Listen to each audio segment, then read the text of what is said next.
একটা ব্যক্তি মারা গেছে, সংক্ষিপ্ত সময় নাই, অল্প একটু সময় আছে, শোনাচ্ছি। একটা ব্যক্তি মারা গেছে, মারা যাওয়ার পরে তার স্ত্রীর গর্ভে একটা সন্তান ছিল, ওসিয়ত করে গেছে আমি মারা যাওয়ার পরে আমার সন্তানটাকে কোরআন মাদ্রাসায় ভর্তি করে দেবে।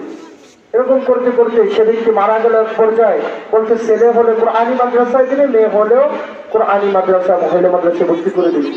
আল্লাহ রব্বুল আলামিন ওই মহিলার গর্ভের থেকে একটা ছেলে সন্তান দান করতে ওসিয়ত অনুযায়ী তার আম্মা জান তাকে একটা নুরানি মাদ্রাসায় ভর্তি করে দিছে।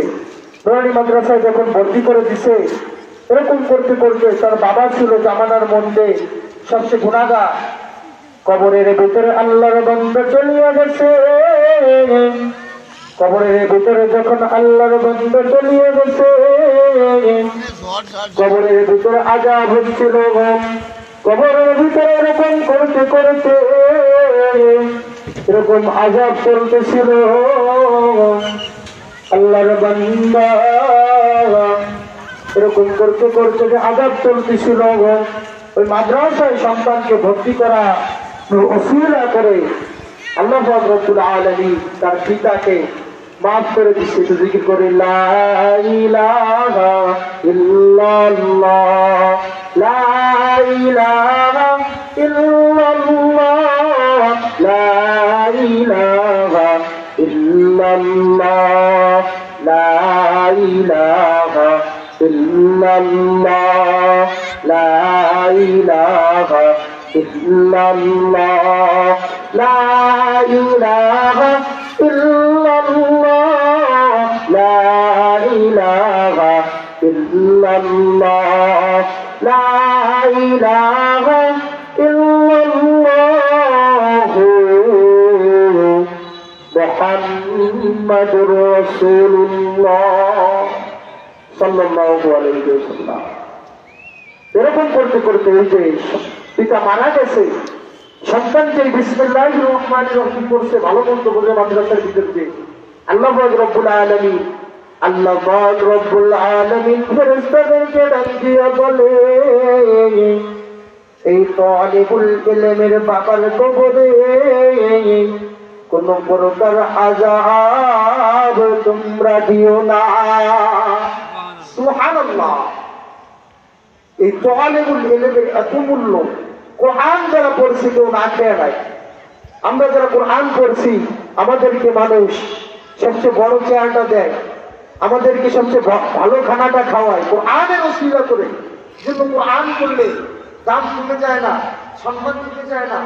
আমরা 5টা ভাই বোন সবাই মাদ্রাসায় পড়ি, খানা নাই, না খেয়ে থাকবো, তবু আল্লাহর কোরআন শেখার জন্য এবং করতে করতে আমাদের এই মাদ্রাসায় আপনার সন্তানকে ভর্তি করে দেন। হেফজখানা আছে, তারপরে আলিয়া শাখা আছে, এরকম করে যত শাখা আছে। এটা একটা রসুলের বাগিচা, রসুলের ঘর, যেখানে ইলমি শিক্ষা করা হয়। রাসূল করিম সাল্লাল্লাহু আলাইহি সাল্লাম বলে দিয়েছে ওইটা দুনিয়ার ভিতরে আমি নবী করিম সাল্লাল্লাহু আলাইহি সাল্লামের ঘর হয়ে যায়।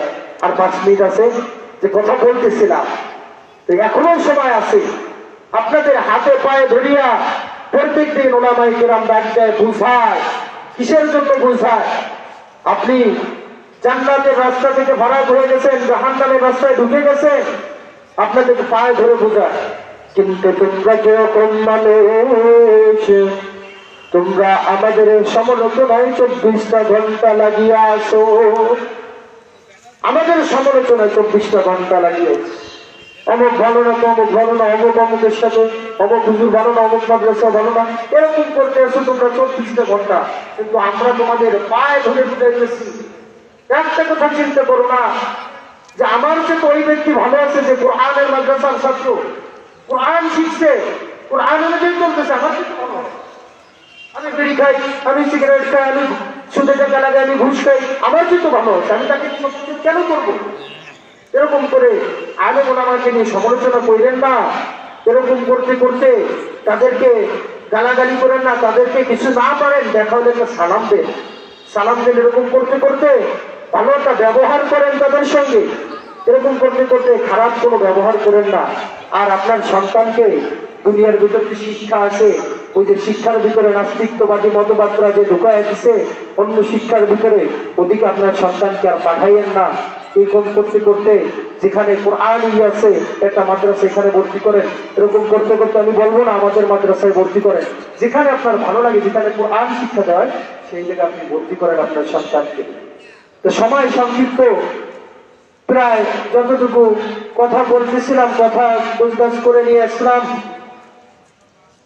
আম্মাজানেরা যারা আছেন, আব্বাজানেরা যারা আছেন, সকলের প্রতি দৃষ্টি আকর্ষণ করব, আর গুনার কাজে জড়ায়েন না। আল্লাহ তাআলা কেন বানাইলো, কেন সৃষ্টি করলো, কিসের জন্য সৃষ্টি করলো, এটা নিয়ে একটু চিন্তা করেন, এটা নিয়ে একটু ভাবনা ভিতরে আনেন, আর গুনার কাজে জড়ায়েন না। আল্লাহ তাআলা আমাদের সবাইকে মাফ করে দিই, সকলে বলে আমি। বাকি জীবনে যা গুনাহ করছে আল্লাহ তাআলা মাফ করে নিষ্পাপ বানায় দিই। আমি দাখিল পরীক্ষার্থী, আপনাদের মাদ্রাসায় পরীক্ষা দিচ্ছি, আমার জন্য সকলে দোয়া করবেন। আর আমাদের সাথে যারা আছে পরীক্ষা দিচ্ছে সব ভাইদের জন্য আমি দোয়া চাই। আমি আপনাদের সন্তান, আমি আরো কৃতি সন্তান, আমাদের বাড়ি